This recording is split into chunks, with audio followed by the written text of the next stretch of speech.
자, 그 다음에 이제 우리에게 주는 것은 이제 적성 문제죠. 적성 문제 한번 확인해 가도록 하겠습니다.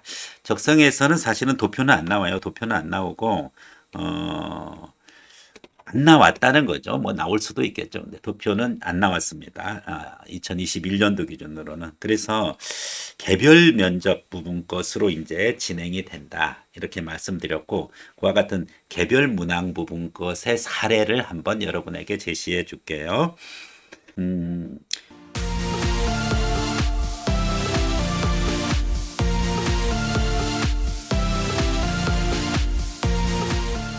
코로나19 백신 개발 전쟁의 다국적 제약회사, 그렇죠. 뭐 존슨앤존슨, 모더나, 아스트라제네카, 뭐 파이자, 뭐 바이에르, 뭐 좋아요.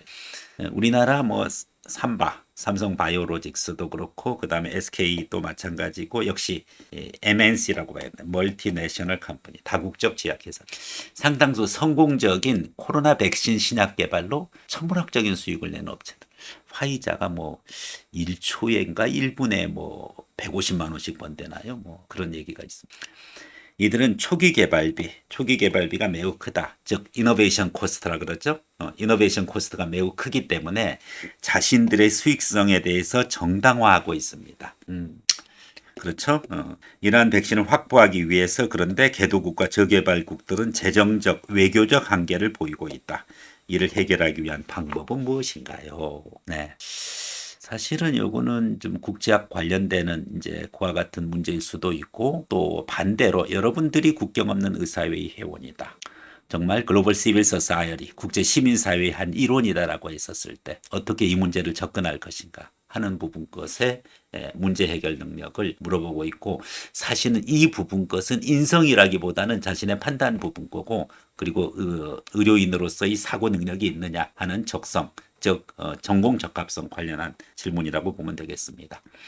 다음 두 번째 문항 한번 보겠습니다. 코로나 팬데믹 상황에서 위 문항과 같이 다국적 제약 기업에 대한 특허권, 즉 바로 패턴트죠. 패턴트를 인정해야 되는가, 특허를. 자, 당연히 그 제약회사가 개발했으면은 그 제약회사의 신약 특허권이 있겠죠.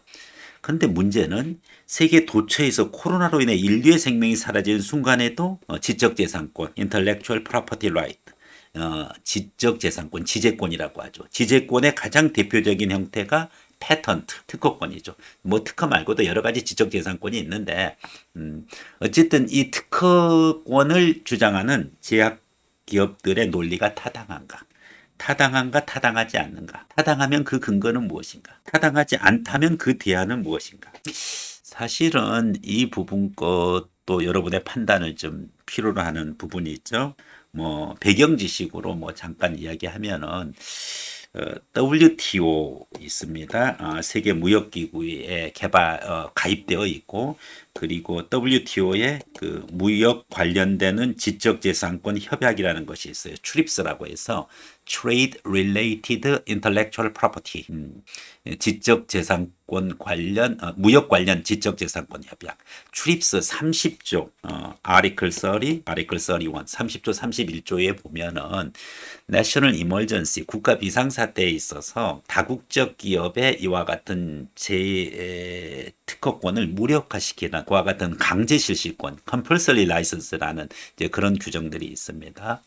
여러분들이 한번 검색을 해보면은 충분히 나올 거예요. 그래서 특히 인권 차원에서 국제사회가 개입을 하는 거죠. humanitarian intervention, 이런 부분인데, 이런 보건인권 차원에서 국제사회가 개입을 해서 제약회사의 특허를 무력화시키고, 그렇게 해서 복제약이라든지 아니면은 이것을 강제 실시, 컴펄서리 라이선스, 강제 라이선스를 해당 개도국의 제약회사에 준다든지 그렇게 해서 약물을 이제 배포해서 저개발국가, 특히 재정적으로 또 외교적으로 역량이 부족한 국가들의 인권 수호를 해야 되는 거 아니냐 하는 그 부분에 대한 여러분의 견해를 묻고 있는 거죠.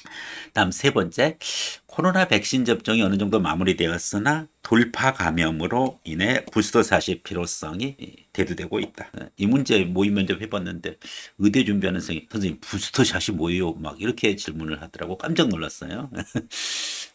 기본적으로 알고 있어야죠. 그죠? 일단은 백신을 다 맞았음에도 불구하고 돌파 감염, 바로 코로나에 감염되는 것을 예방하기 위하여 추가적으로 더 이 백신 접종을 하는 것을 이제 부스터샷이라고 하죠.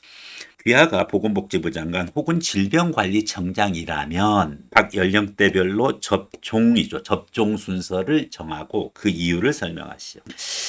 초기 그 부스터샷 말고 처음에 그 이 최초의 방역 단계에서의 백신 접종의 우선순위는 사실은 70, 60, 50 내려오고 그리고 특정 연령대 뭐 수험생이라든지 이 부분 거 하고 그다음에 20대, 30대 이렇게 해가지고 샜는데 오히려 이 부분에 대해서 많은 문제점을 제기했었죠. 오히려 경제활동을 주로 하는 20대, 30대, 40대를 먼저 접종을 했어야 되는 거 아니냐 하는 부분이죠. 근데 부스터샷 기준으로 이제는 어떻게 접종을 하겠느냐 여러분의 견해를 묻는 거죠. 반드시 뭐예요? 그 이유를 같이 설명을 해줘야 되겠죠. 네.